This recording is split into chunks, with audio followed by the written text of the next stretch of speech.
آپ کو نبی کی غلامی سے کون سی چیز روکتی ہے؟ اپنے آپ سے پوچھو. داڑھی رکھنے سے کون سی چیز روک رہی ہے؟ نماز پڑھنے سے کون سی چیز روک رہی ہے؟ مسلمانوں والا لباس پہننے سے کون سی چیز روک رہی ہے؟ پوچھو اپنے آپ سے. نفسی ہے نا، خواہشات ہمیں یہی چیزیں روکتی ہیں.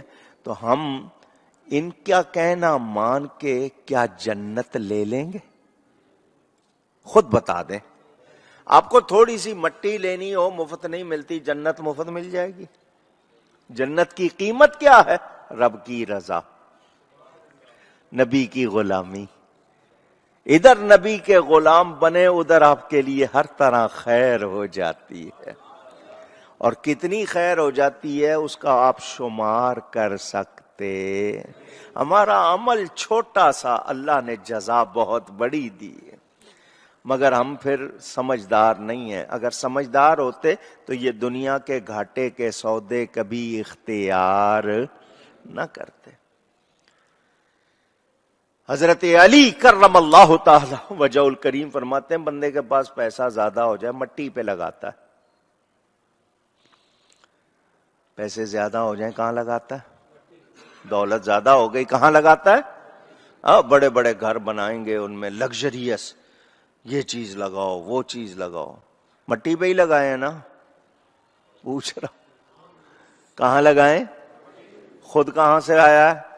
مٹی سے ہی بنا ہے. جانا کہاں ہے؟ اس مٹی کو یاد رکھو. جھاڑتے ہو، ذرا سی گرد پڑ جائے جھاڑتے ہو، اسی میں جانا ہے، اسی سے بنے ہو.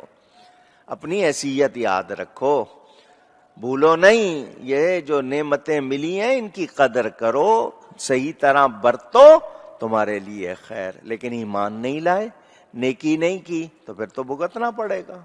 اللہ تعالی ہمیں معاف کرے. ہم سوچتے ہی نہیں ہیں، جو غور کرنا چاہیے اس کی طرف دھیان ہی نہیں دیتے. مست کے معنی گم. ہم مست نہیں ہیں بلکہ بدمست ہوئے ہوئے، ہوش ہی نہیں ہے، دھیان ہی نہیں دے رہے کہ ہم کرنا کیا چاہیے، ہونا کیا چاہیے. بس سب نے یہی سمجھا ہوا ابھی تو میں 50 سال اور جیوں گا، ابھی تو یوں ہوگا، ابھی میں نے فلانا کام کرنا ہے، یہ کرنا ہے، ابھی وہ بناؤں گا، یہ کروں گا، وہ کروں گا. ہم پلاننگ میں لگے ہوئے. کبھی نہیں سوچا کہ آج میں مر گیا، میں نے نبی کو منہ دکھانا ہے، اللہ کی بارگاہ میں جانا ہے، کچھ وہاں کی تیاری ہے؟ سوچا بھی نہیں. کیوں؟ کہ مرنے کا ارادہ ہی نہیں ہے، دھیان ہی نہیں جاتا. ایسے دنیا میں گم ہیں. تو یاد رکھیں یہ خواہشات کے پیچھے چلنے والے کامیاب اونچی. میرے دوستوں اور بزرگوں، شیخ سعدی ہمیں سمجھا رہے ہیں ایک بات، ذرا کڑوی ہے، میں سنا دیتا ہوں. حضرت شیخ سعدی رحمت اللہ علیہ، آپ جانتے ہیں جن کی ربائی پڑھتے ہو نا، بلغ الولا بکمالہ کشف الدجا بجمالہ حسنت جمیع خصالہ صلوا علیہ وآلہ. وہ بابا جی ان کی گلستان بوستان اب پڑھتے نہیں، پہلے ہر بچے کو پڑھائی جاتی تھی، اور جس نے پڑھی ہوتی تھی نا اس کو کہتے تھے ساری زندگی کام آئے گی. اب پڑھتے ہی نہیں، حالانکہ اردو ترجمہ، انگلش ترجمہ ہو چکا ہے اس کا. سنیں توجہ سے. شیخ سعدی فرماتے ہیں میں نے سنا ایک نابالغ بچے نے، کم سن بچے نے، چھوٹی عمر کے بچے نے روزہ رکھ لیا. جب روزہ رکھ لیا تو عادت ہوتی ہے روزے کے بغیر جب چاہا کھا لیا، جب چاہا پی لیا. اب ہاتھ رک گیا، منہ روکنا پڑا. بڑی مشکل سے اشراق کا ٹائم گزرا، پھر چاشت کا ٹائم آ گیا، زوال سے پہلے گزارا ہو گیا. اس کو مدرسے جاتا تھا، وہ مدرسے گیا تو جی پڑھا نہیں جا رہا، تو وہ گھر لے آئے اس کو. آدھا دن بڑی مشکل سے کسی طرح گزر گیا. اب اندر معدہ جو خالی ہوتا ہے، خالی ہونے کی وجہ سے اس میں گرمی آتی ہے، جو آگ اندر پیدا، جلن پیدا ہو گئی. وہ بچہ کہنے لگا اگر میں 2-4 لقمے کھا لوں تو میرے ماں باپ کو کیا پتا چلے گا؟ میرے ماں باپ کو میں چھپا کے کھا سکتا ہوں. لڑکے کا باپ جو تھا اس کا رخ چہرہ دوسری طرف ہوا تو اس نے چپکے سے جو کھانا تھا بچے نے کھا لیا. کسی نے دیکھا نہیں, کسی بندے نے دیکھا نہیں. شیخ سعدی فرماتے ہیں اگر تجھے یہ پتا چل جائے کہ روزہ کس کے لیے رکھا تھا, وہ رب تو ہر جگہ دیکھتا ہے, تو تجھے خدا کی فکر نہیں ہے تو کسی کو کیا معلوم. تو نے وضو کرتے ہوئے گھونٹ بھر لیا ہے پانی کا, غسل خانے میں گیا کوئی دیکھ نہیں رہا, تو وہاں گٹاگٹ 6 گلاس پی جائے, تجھے کون دیکھے گا. تو تجھے خدا کی فکر نہیں ہے تو تو بے وضو بھی نماز پڑھ لے تو دوسرا کیا کہہ لے گا, اس کو کیا پتا تو نے وضو کیا ہوا ہے یا نہیں. تو یہ بوڑھا, وہ تو بچہ تھا, نا سمجھ تھا, یہ جو بوڑھا ہو گیا ہے یا بڑی عمر ہو گئی ہے اور اس کو پتا ہے کہ بغیر وضو نماز نہیں ہوتی, اس کو پتا ہے کہ روزے میں کچھ کھا پی لیا جائے تو روزہ رہتا نہیں, تو یہ اس بچے سے بھی زیادہ نادان ہے یا نہیں ہے. اس کو عقل مند کہیں گے, اس کو سمجھدار کہیں گے. یہ تو انسانوں کی خاطر عبادت میں لگا, دوسرے بندے کو نہ پتا چلے, اور جس کی عبادت کر رہا ہے اس رب کو تو سب کچھ معلوم ہے. تو بندوں کی خاطر لگا ہوا ہے, تو رب کی خاطر اونچی. تو ایسی نماز, ایسا روزہ جنت کی کنجی نہیں ہے, دوزخ کی کنجی ہے. ایسی نماز جنت کی کنجی نہیں ہے. تو لوگوں کے سامنے, لوگوں کو دکھانے کے لیے کر رہا ہے, تجھے رب کی کوئی فکر نہیں. تو اگر تیری سوچ, تیرا مزاج اللہ کی طرف نہیں ہے تو پھر تیرے نماز روزے, تیری عبادت کا کوئی فائدہ نہیں. سوچے ہمارا حال کیا ہے, ہم کس سوچ میں ہوتے ہیں, اور ہماری خواہشات ہم اس کا کہنا مانتے ہیں. تو اللہ فرما رہا ہے بکھیر دیے جائیں گے باریک ذرے, غبار کے باریک ذرے, ان کے کام کچھ بھی اکڑنے والوں, تکبر کرنے والوں, غافل, اللہ کی طرف سے توجہ ہٹانے والوں, دنیا میں گم ہو جانے والوں, تم بڑی بھول میں ہو. یہ تمہاری بھول تمہیں کوئی فائدہ نہیں دے. جاگو, جاگو. میچ کے لیے جاگ لو گے, فلم کے لیے جاگ لو گے, پارٹی کے لیے جاگ لو گے, اللہ کے لیے جاگتے. صبح جانا ہو کہیں, فلائٹ پکڑنی ہو, ٹرین پکڑنی ہو, کسی دوست کے پاس جانا ہو, اٹھ جائیں گے, اللہ کے لیے اٹھتے. مرغ بانگ دے رہا ہے, مرغا اذان دے رہا ہے, وہ فرشتے کو دیکھتا ہے تب وہ بولتا ہے, وہ اذان دے رہا, وہ تو اٹھا ہے. اے انسان, تو اس سے افضل ہے, تو کیوں نہیں اٹھا؟ جب تو نہیں اٹھا تو نے اپنے آپ کو خود گرایا یا نہیں گرایا؟ سستی, سستی. اللہ مجھے اور آپ کو معاف کرے, یہ سستیاں بڑی مہنگی پڑ جاتی ہیں. کبھی ہمیں اللہ سے ہر حال میں اونچی کہیے, ڈرنا چاہیے. میرے دوستوں اور بزرگوں, اچھے کام نہ کریں تو آپ کا, صحیح کام نہ کریں تو جس فیکٹری میں, جس آفس میں آپ کام کرتے ہیں وہ رکھیں گے آپ کو؟ بتاؤ ذرا. نوٹس مل جائے گا, شوکاس, دفتر میں رہنا ہے, ڈیوٹی پوری کرو ورنہ جاؤ گھر. فوراً نکال دیا جائے گا کیونکہ آپ اس کے کام کے نہیں. اللہ ہمارا رزق بند کرتا ہے, ہمیں دنیا سے نکالا ہے, پھر بھی ہم نہیں سمجھتے. کس بھول میں ہیں؟ کیا, کون سی ایسی چیز ہمارے دماغ میں سمائی ہے کہ ہم اللہ کو بھولے ہوئے ہیں؟ پتہ نہیں کیا چیز ہم نے اپنے آپ کو سمجھ لیا ہے. ہمیں جاگنا چاہیے. اور وہ کیسا مہربان ہے, آپ کے سمندر کی جھاگ کے برابر آپ کے گناہ ہوں, آپ سچی توبہ کر لیں, وہ سارے معاف کر دیتا ہے. فرماتا ہے میرا بندہ میری طرف آئے تو صحیح, حدیث شریف ہے، حدیث قدسی، اللہ کا فرمان کہ اللہ تعالیٰ آدھی رات کے وقت آسمان دنیا پر نزول فرماتا ہے. یہ نہیں سمجھنا اللہ کا جسم ہے سیڑھیاں اتر کے نیچے آتا ہے، اس کی تجلی قریب ہوتی ہے. اعلان کرتا ہے کوئی مانگنے والا ہے، کوئی مدد مانگنے والا ہے، کوئی رزق مانگنے والا ہے، کوئی معافی مانگنے والا. ہم کہتے ہیں تو اعلان کرتا رہو، ہم سو رہے ہیں، ہم لگے ہوئے ہیں اپنے ٹی وی میں، چیٹنگ میں، فیس بک پہ لگے ہوئے ہیں، وائبر پہ لگے ہوئے ہیں، واٹس ایپ پہ لگے ہوئے ہیں. یہ جو واٹس ایپ پہ فیس بک پہ فل ٹائم لگے رہتے ہیں، ان کو کچھ ہو جائے تو فیس بک میں ان کے دوست ہوں، مثال کے طور پر کسی کے 1 لاکھ ہوں، کسی کے زیادہ ہوں، کم ہوں. معلوم ہوا جی ٹویٹر پہ آپ کے 10,000 دوست ہیں، فیس بک پہ 1 لاکھ دوست ہیں، فلانے آپ کے واٹس ایپ پہ اتنے ہیں. آپ اسپتال جاؤ، کوئی آتا ہے ان میں سے؟ پوچھ رہا ہوں. بیمار پڑے تو کوئی آتا ہے؟ اونچی ان کے ساتھ ہر وقت لگے ہوئے. کون ہوگا؟ باپ ہوگا، ماں ہوگی، بہن بھائی ہوں گے، اور کوئی جن کو ٹائم نہیں دیا تھا وہی آئے، جن کو ٹائم نہیں دیا اور جن کو ٹائم دے رہے ہو انہوں نے پوچھا بھی نہیں. اللہ اعلان فرما رہا ہے کوئی مانگنے والا، اور ہم ٹائم نہیں دے رہے. بخشنا کس نے ہے؟ یا ان لوگوں نے؟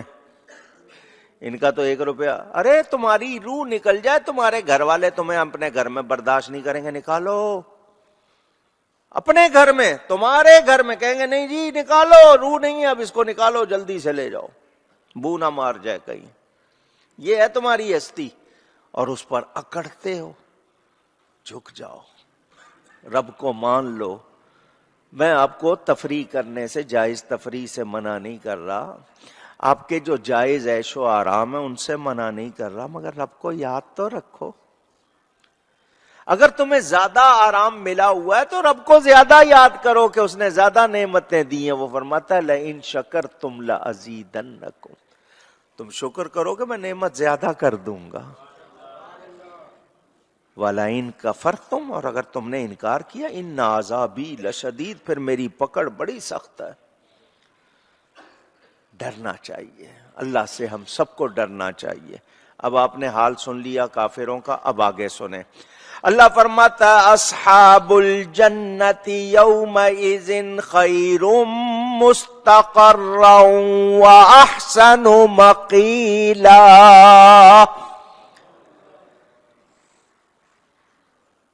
انہوں نے جنت والوں کا پہلے بیان کافروں کا سن لیا، اب سنیں جنت والوں کا اس دن اچھا ٹھکانہ، اس دن اور حساب کے دوپہر کے بعد آرام کی جگہ. کون سی جگہ؟ پھر اونچی کہیے گا. اللہ دیکھو خود فرما رہا ہے، پہلے کافروں کا بتا دیا پھر ایمان والوں کا. تو آپ اگر ایمان والے ہیں اور جنت میں جانے کا شوق ہے تو آپ کو بتا دیا، ان کے لیے بتا دیا کہ ان کا حال کیا ہوگا. ذرے توڑ پھوڑ، ریزہ ریزہ روزن کی دھوپ میں نظر آتے ہیں نا، دھوپ میں میں نے آپ کو کہا جو ذرے، ان کا یہ حال ہوگا. اور تمہارے لیے کیا کہا؟ جنت والوں کا اس دن اچھا ٹھکانہ اور حساب کے دوپہر کے بعد اچھی آرام کی جگہ. جب اللہ فرما رہا ہے آرام کی جگہ، اللہ فرما رہا ہے ٹھکانہ جنت اچھا، تو پھر کوئی شبہ ہے؟ اونچی. ایک بات سنیں آپ لوگ، ڈاکٹر کے پاس جانا ہوتا ہے، آپ پوچھتے ہیں یہ ڈاکٹر جو ہے کتنا سیانہ ہے، کتنی ڈگریاں ہیں. زیادہ ڈگریاں ہوں تو روب پڑتا ہے یا نہیں پڑتا؟ بڑا ماہر ہے. اور اگر وہاں لکھا ہو کہ یہ 20 سالہ تجربہ کار، ایکسپیرینسڈ، بہت اس کو تجربہ ہے، تو آپ کہتے ہو پرانا، سمجھدار، سیانہ. یہ جو کہے گا نا یہ بہت سوچ سمجھ کے کہے گا، اس کی بات بالکل صحیح ہوگی. 20-30 سال کا سمجھدار کوئی کہہ دے کہ یہ تجربہ کار ہے، سیانہ ہے، تو آپ اس کی بات کو بہت اہمیت دیتے ہو. ایسا ہی ہے نا؟ پوچھ رہا ہوں میں آپ سے. اب آپ مجھے یہ بتائیے، دنیا کے تجربہ کار جتنے بھی ہیں، کیا میرے نبی کے برابر ہو سکتے ہیں؟ ان جیسے بھی نہیں ہو سکتے. برابر ہونا تو دور کی بات. وہ خبریں دے رہے ہیں. نہیں، میں کہتا ہوں نبی کی بھی بات نہ کرو، اللہ فرما رہا ہے. تو پھر کوئی شبہ ہونا چاہیے. پھر ہمیں یقین کیوں نہیں ہے؟ اس کی بات مان لیتے ہیں، رب رسول کی بات کیوں نہیں مانتے؟ مسئلہ کیا ہے؟ مسئلہ یہ ہے کہ سن رہے ہیں، اندر اتار نہیں رہے. سن رہے ہیں مگر اندر نہیں اتار رہے. جب اندر اتار لیتے ہیں کوئی بات تو پھر ہم عمل کرتے ہیں یا نہیں؟ ڈاکٹر نے کہا دیکھو یہ دوا جو ہے 2 ٹائم کھانی ہے، تو کانوں میں تو اس کی بھی آواز آئی. اب 2 ٹائم پوچھ لیے، 2 مرتبہ تسلی سے پوچھتے ہیں ڈاکٹر صاحب 2 ٹائم کتنا؟ وہ کہتا جی 8 گھنٹے بعد. اچھا جی، کھانے سے پہلے کھانے کے بعد آپ تسلی کر کے پوچھتے ہیں یقین، پھر اسی طرح عمل کرتے ہیں یا نہیں کرتے؟ جواب دیں. کیوں؟ کہ اندر اتار لی. بات ماننی ہے، اتار لی اندر، اب ماننی ہے. آپ نے اللہ کا کلام سنا، نبی کی حدیث سنی، وہ کیوں نہیں اندر اتاری؟ اس پہ شبہ کیوں ہے؟ اس کو کیوں نہیں مانتے؟ تو اللہ فرما رہا ہے ان کا ٹھکانہ اچھا. اصحاب الجنہ، اہل ایمان، اس دن جس دن کفار کا برا حال ہوگا، انہیں کوئی خوشخبری نہیں ہوگی. وہ پکاریں گے پرے کرو، ہم سے یہ نہیں دیکھا جاتا. اللہ اس کے برعکس کیا فرما رہا ہے؟ بہترین قرار گاہ، جنتیوں کے لیے اچھی آرام کی جگہ، اچھی آرام کی. نعرہ تکبیر، نعرہ رسالت، ماشاء اللہ، مہربانی. اچھی آرام کی جگہ ایمان والوں کے لیے، ان کے لیے بتا دیا بری جگہ. اور اللہ ہمیں فرما رہا ہے جس جگہ کو آپ اٹھنے بیٹھنے کے لیے اس کو قرار قیام گاہ، اپنے جو بھی اقامت گاہ کہتے ہیں، تو ایمان والوں کی رہائش گاہ ان کافروں دنیا داروں کی دنیاوی رہائش گاہ سے بہت بہتر ہوگی. بہت بہتر. سمجھا دیتا ہوں بات کو. آپ ساحل سمندر پر، سمندر کے کنارے بچوں کے ساتھ جاتے ہیں تو بچے مٹی سے گھر بنانے لگ جاتے ہیں. ہوتا ہے نا ایسا؟ کبھی کبھی آپ بھی بیچ میں ساتھ دے دیتے ہوں گے. بچے ہوتے ہیں گھر بنانے لگ جاتے ہیں. سمجھدار ہنستا ہے ان کو دیکھ کے. سمجھدار ابھی پانی آئے گا اور یہ بہ جائیں گے. کیوں؟ اس نے اصلی محل دیکھے ہوئے ہیں. اس نے اصلی محل دیکھے ہوئے ہیں، تو وہ بچوں کے اس مٹی کے سینٹ کاسل جن کو کہتے ہیں ان پر ہنستا ہے کہ اس کو پتا نہیں ہے کہ اصلی محل کیسے ہوتے ہیں، تو وہ ہنستا ہے. تو وہ بنا رہے ہیں. اگر وہ ٹوکے تو بچوں کو اچھا لگے گا؟ اونچی بات آپ نے سن لی. اب اللہ والوں نے اصلی محل دیکھے ہوئے ہیں.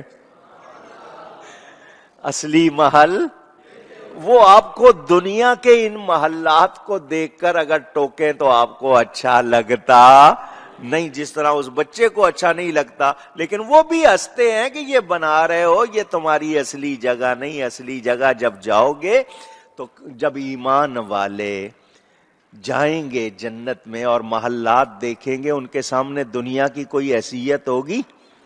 او جی آج امریکہ میں اتنی دولت ہے، برطانیہ میں اتنی دولت ہے، جرمنی میں جاؤ لوگوں کے محل دیکھو اربوں خربوں کے.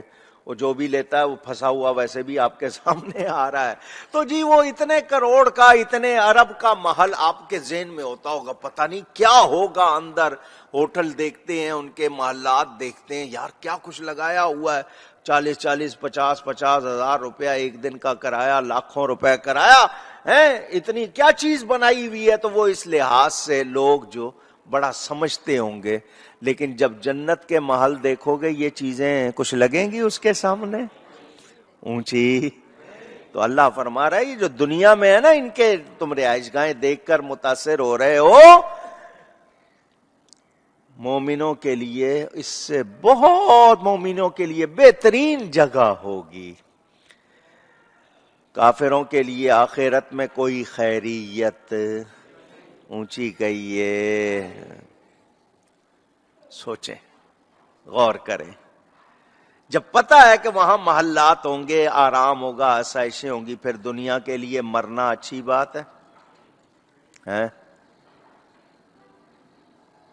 بڑی مشہور کہاوت، سکندر جب گیا دنیا سے دونوں ہاتھ خالی تھے. کچھ تھا اس کے پلے؟ قارون کے پاس خزانہ تھا، کچھ آیا اس کے پلے؟ اپنے خزانے کے ساتھ زمین میں دھسا دیا گیا. حضرت عثمان کو بھی اللہ نے دیا تھا. قارون نے اپنے خزانے سے دوزخ خریدی، حضرت عثمان نے نبی پاک سے کتنی مرتبہ جنت خریدی. اللہ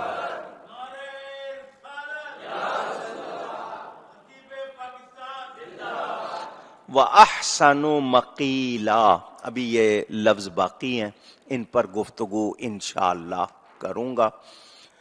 خلاصہ، اور پھر میں نے آج دوسری بات کرنی ہے. خلاصہ، مجھے اور آپ کو اچھی طرح معلوم ہے جو رب کو نہیں مانے گا اس کی بخشش ہو سکتی. ایمان کے بغیر بخشش کا کوئی تصور نہیں. طے ہو گئی بات. دوسری بات یہ کہ ہر وہ شخص جو ایمان لا کر بھی آخرت کے بارے میں سستی کر رہا ہے تو وہ غفلت میں ہے یا نہیں؟ تو اس کو غفلت میں رہنا چاہیے یا جاگنا چاہیے؟ آپ خود کہہ رہے ہیں تو سمجھداری دکھائیں نا. پھر ہم کیوں غفلت میں پڑے ہوئے ہیں؟ ہمیں ہوش کرنا چاہیے. اللہ تعالی ہم سب کو اس غفلت سے بچائے، ایمان پر ثابت قدمی عطا فرمائے اور شک کی حالت سے بھی بچائے. گفتگو میں کوئی غلطی ہوئی ہو اللہ کی بارگاہ میں توبہ کرتا ہوں. وآخر دعوانا ان الحمد للہ رب العالمین. میں نے ایک دو ضروری باتیں کرنی ہیں جس کے لیے